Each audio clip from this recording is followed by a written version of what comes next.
Now this might seem like a fairly innocuous scene, but you know what? Firstly, I don't understand why we like to beg friends. Why we have to go and shop in stores where people blatantly don't like us.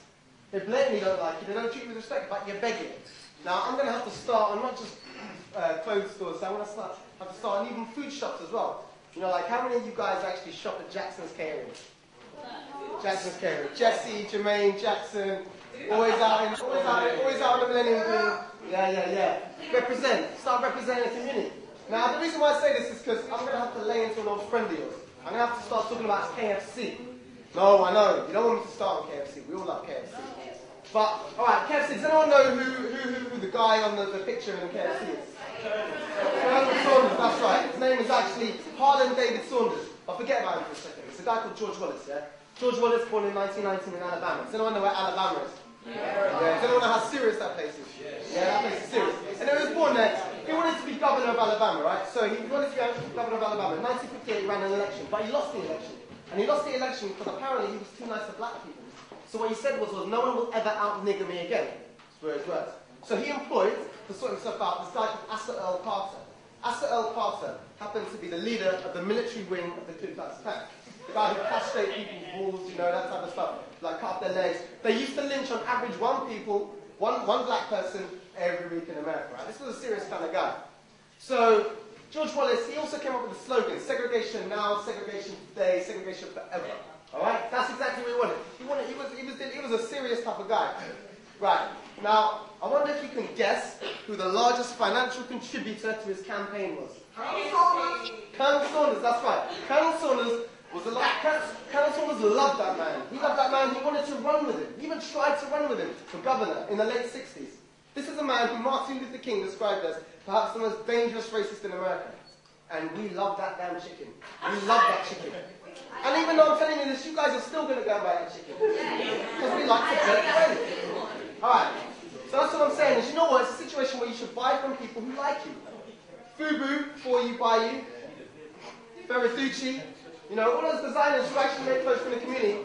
It's about time we started to stop begging friends and start creating allies of their own people. Second thing here now. You see these boys, they're walking into a store. They're spending all their money. Now they work in JD Sports. JD Sports isn't bad. It's cool working in JD Sports, but you can't be spending that much money on clothes. But see, what I don't understand is certain people, right, obviously, I'm wearing some nice clothes here, standard, that's fair enough. But what I'm saying is, you have certain people, they'll go into a shop, they want to buy clothes because they want to look good, and that's fine. But they want to look more than just good, they want to look rich. So they buy clothes to make themselves look rich, and they spend all their money on the clothes making them, to make them look rich. And everyone thinks they're rich. But the more money they spend on clothes, the less rich they are. So they're spending money to look rich, and the poorer they are. If they actually save that money, they might have a bit more money. That's kind of a backwards philosophy. It's like me revising for a law. It's like me taking a law exam and then revising for it afterwards. Or it's like me running a marathon and then training for it for 6 months afterwards. It doesn't make any sense. I can't understand it. I don't really know why it happens. It's why we also wear clothes with the labels all over them. Like, I've seen some guy with a Ralph Lauren tracksuit. Like, the Ralph Lauren horse was this big. This big. And on the trousers was this big. Because you know what? If you're spending £200 on a tracksuit, you better let people know exactly how much it costs, because it costs you enough money, so people need to recognise that. Now the interesting thing is, if you go to like proper designer stores, yeah, and you check out their clothes, you will never see the logo on them. You will never see the logo on them. You know why? Because it's about look. People who know.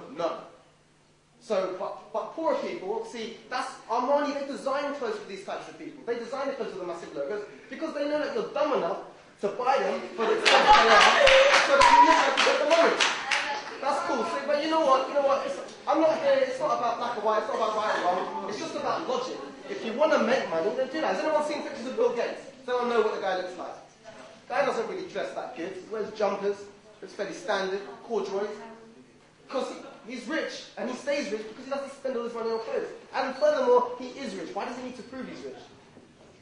So all I'm saying is just be logical. If you want to make money, save it. Now, the second thing that I have to come to with this, which also relates to, it's actually the last thing, which relates to kind of the cars and the houses, because the clothes is kind of similar. And I see a lot of people, a lot of young people, who want to buy a car. They want a nice car. They want the BMW. They want the Merc. And that's fair enough, because when you're outside a club and you just finished raving, and a girl sees you in that car, you know you can get a number a lot easier. For real. Alright, but the thing is, what I don't understand is you're still driving the car back to the estate that you live in the house you don't own. Now, I'm not saying there's anything wrong with living in an estate. Standard, if you live in an estate, that's cool. But what I'm saying is I would rather live in a house. You know, it's a situation where it's not that smart, and you don't have to be that smart to know that cars take money and houses make money. Do you know that the moment you buy a car, it loses 20% of its value? And do you know that it drops in value 10% every year after? So, it kind of makes sense to save that money to buy the house first, and just allow the car. And furthermore, and this is the last thing, I don't understand why people want cars so badly instead of houses. Like, what can you do in a car? You can drive your car, you can play music in your car, you can drive more places in your car, and that's about it. In your house, you can have parties, girls over, boys over, whatever. You can go to sleep. You can play tunes there as well. Do you know what I mean? It makes sense. But you know, wait. Sorry. Last point. You can get all those things in a car if you buy a caravan. But if you don't want a caravan, then you know what? Stick it out with the house for a while.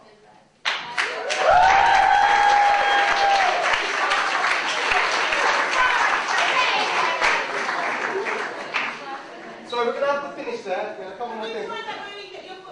Yes, of course. The tickets from the office. You can buy it just in there. It's £10 or any contribution you can make. And firstly, before I finish, can I just give a thank you to all the actors, please.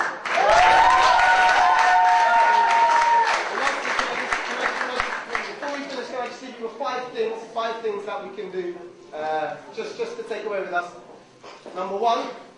First thing, just really quickly, is stop blaming people for the way things are. We know who is to blame for it, but at the end of the day, it's us who's going to have to make the choices.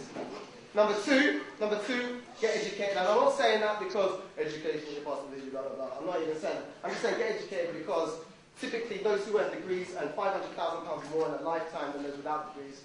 So that's standard. Number three, third thing, is stop beefing with each other. And that's not because care about what you do.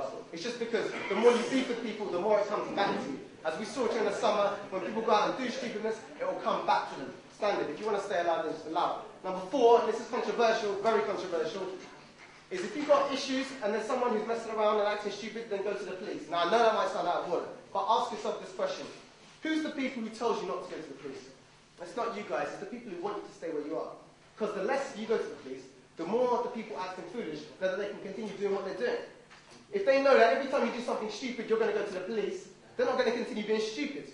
It's a fact.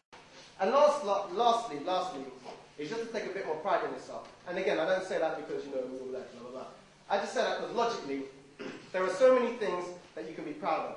Black people, for example, have changed the face of race relations in this country, from Notting Hill to the Macpherson Report to the Scama Report. It was all changed by black people. Secondly, and something you might not know, black women earn more than any other racial group of women in Britain. That's a fact.